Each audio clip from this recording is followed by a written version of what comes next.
20 కోట్లకి ఇంకా అమ్మలేదు అనుకోండి. 4000 ఎకరాలు అన్నారు కదా, 25 లక్షల రూపాయలకి అప్పుడైతే వీళ్ళు ఎంత చెప్పింది 10 లక్షలు ఆ రేంజ్ ఉందన్నారు, అంటే 30 లక్షలు వచ్చేది.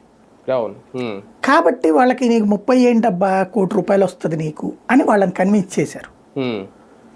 ఇందులో 60 నుంచి 70% మంది స్వచ్ఛందంగా ఇచ్చారు. ఇక్కడ అసలు లాజిక్ ఉంది ఏంటంటే, ఆ రోజున ఇచ్చినటువంటి వాళ్ళలో మీకు ఆంధ్రప్రదేశ్లో భూముల్లో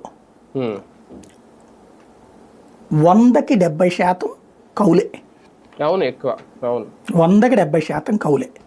ఎస్పెషల్లీ కృష్ణా గుంటూరు జిల్లాలో 100కి 80% కౌలే.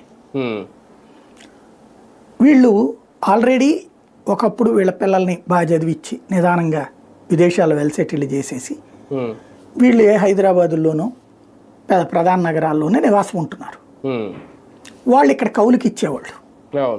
ఈ కౌలు ఇక్కడ 3 పంటలు పండేది, కానీ వీళ్ళు ఎట్టాగంటే 40,000 50,000 కౌలు అని చెప్పేవాళ్ళు. తర్వాత ఈ ఏడాది వర్షం వచ్చింది అయ్యా కొట్టుకుపోయింది, లేకపోతే తెగులు వచ్చింది కొట్టుకుపోయింది, ఇట్టా చెప్పి ఓ 15,000 20,000 కోత కోసి ఓ 25,000 30,000 చేతిలో పెట్టేవాళ్ళు. వాళ్ళు మాత్రం బాగానే తినేవాళ్ళు, ఏడాదికి 3-4 లక్షలు దాని మీద సంపాదించుకునేవాళ్ళు.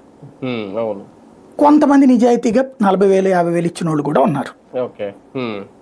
ఇట్లాగా జరిగినాయి. ఇది చూస్తున్నట్టు ఇలాంటి భూములు సొంతదారులకి ప్రభుత్వం ఈ మాట చెప్పింది. వీళ్ళలో ఎక్కువగా అలా ఎక్కువ భూములు ఉన్నటువంటి వాళ్ళు కమ్మ సామాజిక వర్గానికి సంబంధించిన వాళ్ళు ఉన్నారు ఆ ప్రాంతంలో. ఇది ఇలా కౌలుకి ఇచ్చిన వాళ్ళు నేను అనేది, మిగతా అన్ని సామాజిక వర్గాలు